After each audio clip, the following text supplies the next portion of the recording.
Yun, good day mga ka-travelers, magandang hapon at yun, sasagutin natin yung mga katropa nating may chariot at yung mga hindi pa nakakuha ng chariot na may mga komento patungkol dito. So ano ba yung mga ayaw nila dito sa chariot na to? So ayun mga travelers, iisa-isahin natin kung bakit ayaw nila sa ganitong trike. Mas gusto pa nila yung Bajaj RE o yung Karusa compare dito sa ganitong trike mga ka-travelers. So sa vlog na ito sasabihin ko na sa inyo talaga kung ano yung disadvantage sa chariot na to at yung kung bakit ayaw nilang kumuha ng chariot. So ito mga travelers at isa-isahin na natin. Okay.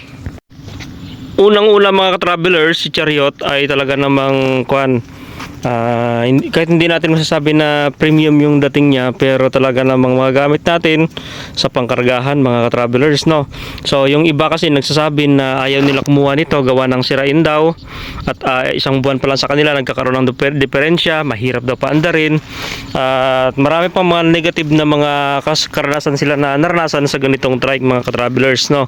Actually ito naman ay talagang gawang Pinoy, itong body niya, makina ay sabihin natin made in China at matibay din naman mga ka-travelers, no? So okay, at yan yung mga komento nila, mahirap paandarin, yung mga wirings nagkakaproblema, minsan yung kanyang differential, yan ang isa sa nagkakaproblema, mabilis maputol yung clutch cable, yan ang carburetor nagkapalyado rin. So yan yung mga comment nila kung bakit ayaw nila kumuha ng chariot.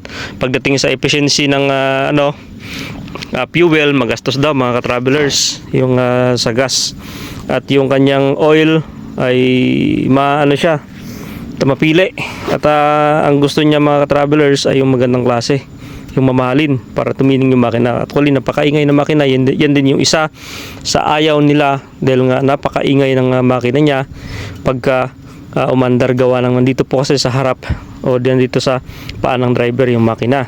And the next mga ka-travelers ay yung tulda. So yung tulda, isa sa mga kino-complain nila na mabilis masira at pagka lumakas yung ulan, pumapasok yung tubig ulan doon sa loob at kinakalawang yung mga ibang portion. So yan yung mga negative na karanasan ng mga tropa nating may chariot, no? So yung iba wala pang isang buwan, wala pang 3 buwan, binabalik na nila gawa ng nakaka-experience sila ng hindi maganda.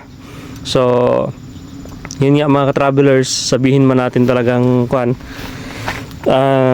ganun yung sitwasyon ng chariot. Talagang meron talagang diferensya na lalabas dyan. So syempre pagka may diferensya, worried tayo kawa ng araw-araw natin ginagamit.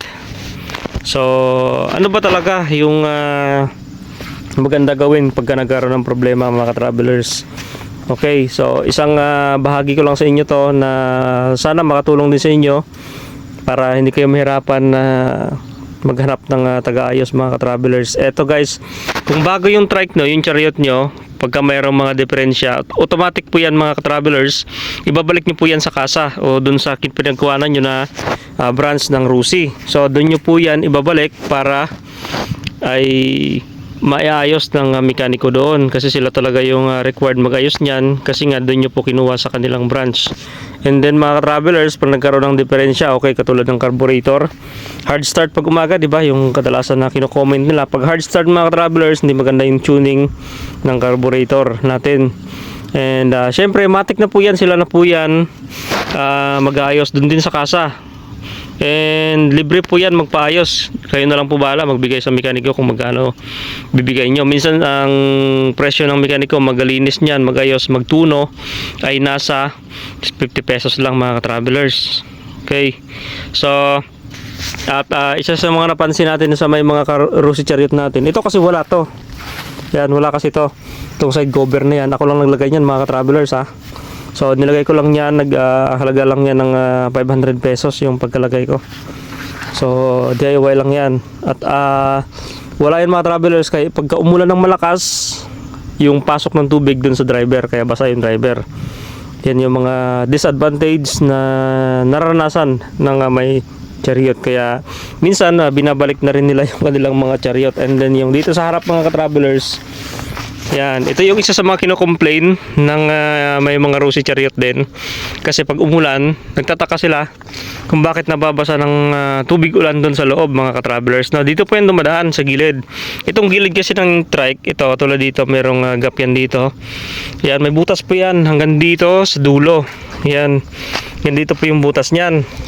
Ang gagawin nyo guys, lalagyan nyo ng sealant yan dito, yung black sealant, silicone sealant po yung ilalagay nyo para yung tubig hindi po pumasok dun sa loob. And then kasi pag pumasok dun sa loob, kakalawangin po yung ibang portion dun ng metal na hindi na pinturahan, at dyan na po mag-umpisa yung kalawang, dadami ng dadami. Kaya mas maganda mga travelers, lagyan nyo ng sealant dito. So yung mga ginawa ko mga travelers, pwede nyo po gawin. Nilagay ko ng sealant lahat po, pati bubong na yan, pinaglalagyan ko po yan para yung tubig hindi na makapasok dun sa loob. And isa sa mga problema nila, wirings, no? So isa rin sa mga nag-comment sa atin, bakit daw grounded? Minsan naka-on yung naka-on naman yung ilaw, hindi naman pundi yung ilaw, naka-on yung switch, hindi po gumagana. So dito po yan, minsan na yung wire dito sa leeg ng dito yan, ito minsan po dumidikit sa body. So yan po nagkakaproblema, grounded. And hindi po talaga ilaw yung ating ilaw pagka mayroong ground. Kaya mahirap po. Mahirap po pagka mayroong grounded. Okay, the next, ang isa sa mga problema ng ating may Rosy Chariot ay yung shock, suspension. So may nag-comment sa atin doon na bakit daw yung kanilang suspension walang oil. So malamang po mga travelers, factory defect po yan pag walang oil. Kasi kadalasan naman ng Chariot ngayon may mga oil po talaga yan, siyempre ginagamit, at meron pong rebound yan. Kaya ano po yan, may oil po talaga yan. So itong sa akin naman kasi, ginamit ito dati sa isdaan, pangakot ng isda. So nagkaroon ng mga kalawang-kalawang yung kanyang suspension, and after 2 years sa akin ay pinagawa ko yung shock niya, pina-repair ko na lang mga travelers. Siyempre ako naman ng pangalawang may-ari na, so pina-repair ko na yung shock niya, and naging okay na mga travelers. Hanggang ngayon ginagamit ko na siya ng maayos, hindi na matagtag. Okay, at ang ngayon mga travelers, isa rin sa mga disadvantage dito yung iyong signal light, no? Isa rin sa mababahagi ko sa inyo, yung signal light nito ay mahina po yan. So nag-add ako ng signal light na LED, dalawa po yan, left and right. At pagka signal tayo sa left ay malakas na, and sa right walang problema, hindi ka na ma-aksidente, hindi ka na bubungguin ng mga nakasunod sa iyo. Okay, so pagka kinakarga mo talaga ng pangnegosyo, kadalasan kinakalawang katulad nito. Ayan, so kinain na siya ng kalawang, binakbak na siya mga travelers ng kalawang, simula dun sa loob hanggang dito sa labas. Kasi ito baliktad, nag-umpisa yung kalawang sa loob, palabas. Pero kadalasan ng kalawang nag-umpisa dito sa labas, paloob. Pero ito, nag-umpisa sa loob, gawa ng yung doon yung kanyang sahig, napapatungan ng maalat, kaya nagkakaroon ng kalawang. Okay, so ito papakita ko sa inyo guys yung condition ng aking trike. So ito siya naka-neutral pero gumagana yung primera. So ibig sabihin may grounded. So isa pa yun sa mga ayusin ko guys, no?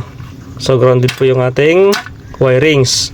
So papakita ko lang sa inyo yung ating ilaw. Okay. So yung ilaw ko, nakapang-apat na palit na ako dyan guys, halogen pa rin yan. Okay, papakita ko sa inyo. Yan, so napakaliwanag pa rin niya sa gabi, okay na okay pa rin siya mga ka-travelers, good condition. At syempre dito sa amin madilim, walang mga street light dito pag gabi. Kita nyo naman, pabundukan na yan guys dyan. So nagad ako ng isang fog light, dalawang fog light. So ito yung switch nya, natin yun, so ayan mga travelers, napakaliwanag po nyan. So yan po talaga yung inad ko para maliwanag sa daan. Ayan. Okay, and the next mga travelers, i-off natin. So dun tayo sa signal light. Yung signal light niya guys, ito, so hazard na lang natin para matiis. Yan, hazard niya. So nagpalit na ako dyan mga travelers. Ang pinalit ko dyan ay LED na. So mas maganda na siya at talagang tatagal. Naka LED na po yan, kabilaan. And dito more on LED na. Ito yung sa likod, Napakaliwanag po talaga yan pagka may kasunod ka na sasakyan ay pansin na pansin ka. Kasi yung stock niya na na signal light, ayan lang oh. Yan, kung makita natin, napakahina po niya. Sa araw hindi po yan mapapansin na nagsisignal ka. Kaya sabi ko talagang kulang sa accessories, lalong-lalo na sa signal light. And then yung brake light natin kasi medyo mahina lang din talaga yung ilaw. So nagad ako ng mahabang ilaw sa likod. So brake light po niya. Yan po yung brake light niya. Yun, so pag nagpepreno, sabay po yan sa dalawang brake light. So ganyan po yung aking upgrade dito sa trike na to. Kasi nga naman talaga namang napakahirap bumiyahe sa gabi pagka madilim, lalong-lalo na pagka walang mga street lights at may makasalubong ka rin na masisilaw din. So siyempre hindi natin mapapansin mga travelers na madilim pala yung area. So okay guys, so yan lang yung may share ko sa inyo. Kung bakit ayaw ng iba, gawa ng nagkakaroon ng diferensya simula sa makina, yan, papunta sa wirings, papunta sa body, sa mga ilaw niya mga ka-travelers, kaya ayaw. Pero for me mga travelers, okay na okay pa rin naman si Chariot. At pwede siya panghakutan talaga kasi ito yung malakas naman talaga, meron siyang tinatawag na low gear, kaya napakalakas po niyan sa ahunan. Kahit gaano kataas, pag binababo yung low gear niya, gagapang at gagapang siya. So ganyan po yung advantage dito sa trike na to. At malaki po yung body niya, yan ang nagustuhan ko dito sa kanya. Malaki yung body niya kaya makapagkarga tayo ng mabibigat, at malalaking malaking pangarga. So yan yung body niya, mahaba po yan, 1 metro siguro yan, kalahati. So napakalaki po. At yung lapad niya may higit 1 metro ata. Malapad din po yung niya, yung space sa loob. So maximum po nito na karga ay umabot po ito ng 6 person, tatluhan both side. And pero pag mga kabataan lang naman, umabot po ng 8 hanggang 10 kabataan. So dito yung iba naglalagay dito ng upuan, pero actually hindi ko nire-recommend yung upuan dito sa driver, gawa ng mahirap na sa driver. So lalo pag malaki yung driver, syempre mahirapan yung driver sa manubela. So hindi ko siya nire-recommend na magsakay ng pasahero dito sa harap. So ayan mga ka-travelers, yung ating Chariot ay 3 taon na po ito. And okay na okay pa naman. At nag-upgrade na rin ako ng side mirror. Kasi yung side mirror natin parang pang salamin lang ng pang makeup, kaya pinalitan natin ng mas malapad para tanaw yung sa likod. Kunyari kung may mga sexy sa likod ay kitang kita mo mga ka-travelers, So ayan ang ating side mirror. Pang truck po yan Kaya pag nagkasalubong tayo nakala nila truck, pero Chariot lang yan. Malaki po kasi ng side mirror niya, malapad. So advantage na po yan sa mga advantage na yan sa mga biyahero pag malapad yung side mirror para malawak yung tanaw. So okay yun guys. At maraming salamat sa suporta ninyo sa ating YouTube channel at sa pag-subscribe ninyo. At papagandahin na lang natin itong mga travelers. Gagawin natin comfort trike talaga to para sa mga biyahe-biyahe. So yun, thank you guys for watching mga travelers. Thank you guys.